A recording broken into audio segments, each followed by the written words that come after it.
समय तत्वों के कारण पेपर लीक होने की घटनाएं घटित हो जाती है। इस प्रकार की दुष्प्रवृत्ति को रोकने के लिए राजस्थान सार्वजनिक परीक्षा भर्ती में अनुचित साधनों के भुगतान के अनुप्रदाय अधिनियम 222 लाया गया तथा इस अधिनियम के अंतर्गत संलिप्त व्यक्तियों और संस्थाओं के विरुद्ध त्वरित कड़ी कार्रवाई सुनिश्चित करने के लिए अब मैं एसओजी के अधीन आधुनिक साधनों से सुसज्जित स्पेशल टास्क फोर्स एसटीएफ गठित करने की घोषणा करता हूं।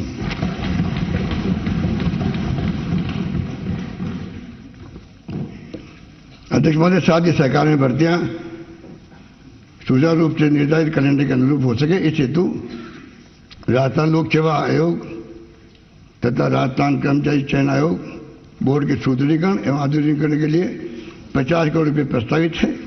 भर्तियां सुरक्षित और पारदर्शी तरीके से संपन्न हो, इस दृष्टि से प्रत्येक जिले में ऑनलाइन एग्जामिनेशन सुविधा युक्त एग्जामिनेशन सेंटर बनाना प्रस्तावित है। इसे 250 करोड़ रुपये का प्रस्तावित है।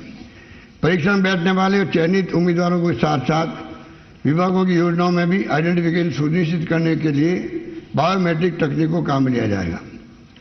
सदन के माननीय सदस्यों को जानकर खुशी होगी कि प्रदेश के युवाओं द्वारा विभिन्न भर्ती प्रतियोगी परीक्षाओं में वन टाइम रजिस्ट्रेशन प्रणाली के माध्यम से एक बार ये निर्धारित रजिस्ट्रेशन फीस देने के बाद अप्लाई करने पर राज्य द्वारा आयोजित सभी भर्ती परीक्षाओं को मैं निःशुल्क करने की घोषणा करता हूं। इस पर लगभग 200 करोड़ रुपए का वित्त भराएगा। युवाओं को निजी क्षेत्र में रोजगार के अवसर उपलब्ध कराने की दृष्टि से इस वर्ष आयोजित रोजगार मेलों में से लगभग 30,000 युवाओं को रोजगार के अवसर प्राप्त हुए हैं। आगामी वर्ष 100 मेगा जॉब फेयर लगाए जाना प्रस्तावित है। साथ ही प्रदेश के प्रमुख कॉलेज में कैंपस प्लेसमेंट की व्यवस्था प्रारंभ की जाएगी। विद्यार्थियों को प्रोफेशनल कोर्सेज एवं कॉम्पिटिटिव एग्जाम की तैयारी कराने के उद्देश्य से हमारे द्वारा लागू की गई मुख्यमंत्री अनुपत्ति कोचिंग योजना की आशातीत सफलता को देखते हुए इस योजना के अंतर्गत 15,000 युवाओं को लाभान्वित करने के लक्ष्य को बढ़ाते हुए आगामी वर्ष 30,000 विद्यार्थियों को लाभान्वित किए जाने की घोषणा करता हूं। विद्यार्थियों को प्रतियोगी परीक्षाओं की तैयारी हेतु आवासीय सुविधा उपलब्ध कराने के लिए दिल्ली में नेहरू यूथ ट्रांजिट हॉस्टल एवं फैसिलिटेशन सेंटर बनाया जा रहा है। इसी क्रम में अब मैं जिला मुख्यालयों पर भी 75 करोड़ रुपए की लागत से 100 आवासीय क्षमता के विवेकानंद यूथ हॉस्टल बनाए जाने की घोषणा करता हूं। गत बजट के अनुसार युवाओं को प्रतियोगी परीक्षाओं की तैयारी एवं अध्ययन की सुविधा उपलब्ध कराने हेतु प्रत्येक जिला मुख्यालय पर सावित्रीबाई फुले वाचनालय स्थापित करने का कार्य प्रारंभ किया गया। इसे और आगे बढ़ाते हुए अब मैं समस्त ब्लॉक मुख्यालयों पर भी सावित्रीबाई फुले वाचनालय में डिजिटल लाइब्रेरी स्थापित करने की प्रस्तावित करता हूं। आर्थिक विकास में सरकारी एवं निजी क्षेत्र में उपलब्ध अवसरों के साथ साथ एंटरप्रेन्योरशिप की भी महत्वपूर्ण भूमिका है। इसी दृष्टि से 18 से 35 वर्ष के उद्यमियों को मुख्यमंत्री युवा उद्यम प्रोत्साहन योजना प्रारंभ किया जाना प्रस्तावित है।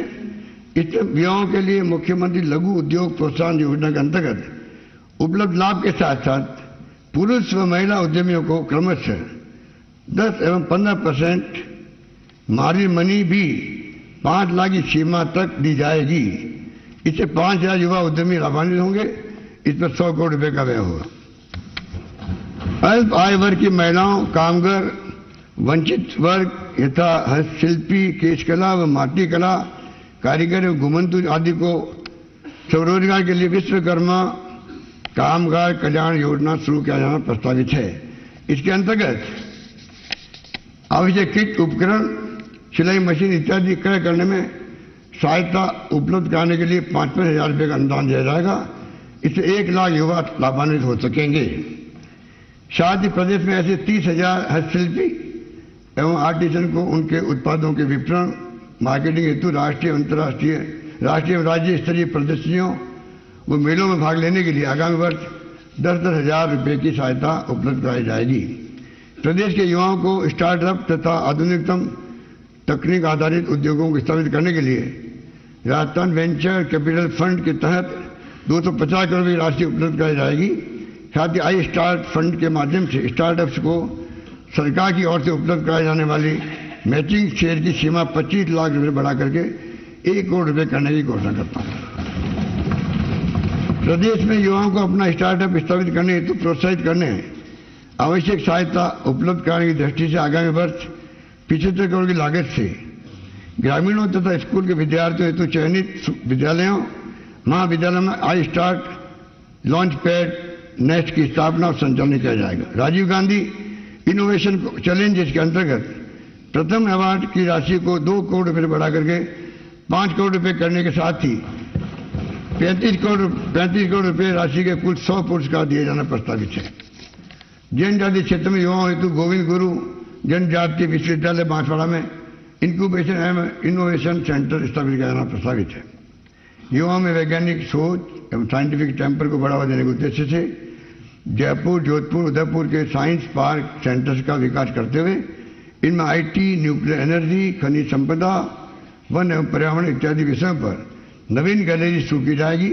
इस पर 30 करोड़ रुपए व्यय होंगे। जोधपुर, कोटा एवं उदयपुर में 10-10 करोड़ रुपए की लागत से प्लेनेटोरियम का निर्माण कराया जाएगा। प्रसिद्ध अमेरिकी राष्ट्रपति फ्रैंकलिन डी रूजवेल्ट के अनुसार we can not always build the future for our youth but we can build our youth for the future. अर्थात हम सदैव अपने युवाओं के लिए भविष्य का निर्माण नहीं कर सकते, किंतु हम अपने युवाओं को भविष्य के लिए तैयार कर सकते हैं। हमारे द्वारा युवाओं को विश्व स्तरीय शिक्षण सुविधा उपलब्ध कराने की दृष्टि से Rajasthan centre of advance technology, Rajiv Gandhi digital fintech university cum institute, Rajasthan institute of advance learning, institute of tropical diseases and virology एवं Mahatma Gandhi institute of governance and social sciences की स्थापना की जा रही है। अब मैं युवाओं को हेल्थ, फार्मेसी, एग्रीकल्चर व बायो इन्फॉर्मेटिक्स से संबंधित high and research and development एवं सर्टिफिकेट कोर्सेज कराने हेतु जयपुर में APJ Abdul Kalam institute of biotechnology की स्थापना किए जाने की घोषणा करता हूं। इस पर 300 करोड़ रुपए का व्यय होगा। साथ ही प्रदेश की बायोडायवर्सिटी तथा बायोटेक्नोलॉजी के क्षेत्र में निवेश, रोजगार की अपार संभावनाओं को देखते हुए बायोटेक्नोलॉजी पॉलिसी 2023 लाई जाना प्रस्तावित है। सिविल एविएशन में संभावनाओं के साथ साथ ड्रोन के बढ़ते प्रचलन को देखते हुए युवाओं की क्षमता विकास के लिए फुर्सतगंज, अमेठी, उत्तर प्रदेश में संचालित इंदिरा गांधी राष्ट्रीय उड़ान एकेडमी की तर्ज पर जयपुर में राजीव गांधी एविएशन यूनिवर्सिटी बनाए जाने की घोषणा करता हूं। इसके अंतर्गत पायलट ट्रेनिंग एकेडमी की स्थापना के साथ ही aircraft maintenance engineering, flight attendant, aviation management courses, simulator training एवं ड्रोन रिलेटेड समस्त ग्राउंड कोर्सेज भी शुरू किए जाएंगे। इस पर 350 करोड़ रुपए खर्च होंगे। प्रदेश में खनिज एवं पेट्रोलियम के क्षेत्र में अपार संभावनाओं को देखते हुए कोटा संभाग में राज्य सरकार के उपक्रम RSMML के सहयोग से माइनिंग यूनिवर्सिटी स्थापित करने की किया जाना प्रस्तावित है। साथ ही ILD स्किल यूनिवर्सिटी का नाम विश्वकर्मा स्किल यूनिवर्सिटी किया जाना प्रस्तावित है। इसके अतिरिक्त प्रदेश में उच्च शिक्षा के विस्तार हेतु राजकीय महाविद्यालयों कन्या महाविद्यालय खोले जाएंगे, जिसकी सूची में सदन के पटल पर रख रहा हूं।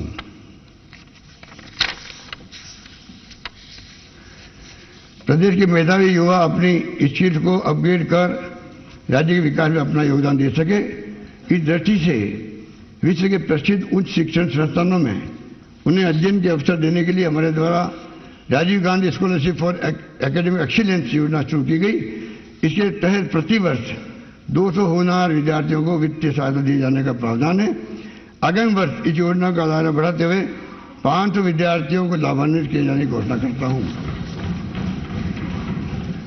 युवाओं को उच्च शिक्षा के क्षेत्र में प्रोत्साहित करने, आर्थिक संबल प्रदान करने हेतु प्रदेश के राजकीय महाविद्यालयों के ऐसे शोधार्थी जो नेट, क्लैट उत्तीर्ण है परंतु किसी प्रकार की फेलोशिप प्राप्त नहीं कर रहे हैं, उन सभी को शोध कार्य हेतु अधिकतम 3 वर्षों तक 20,000 रुपये प्रति माह फेलोशिप दी जाएगी।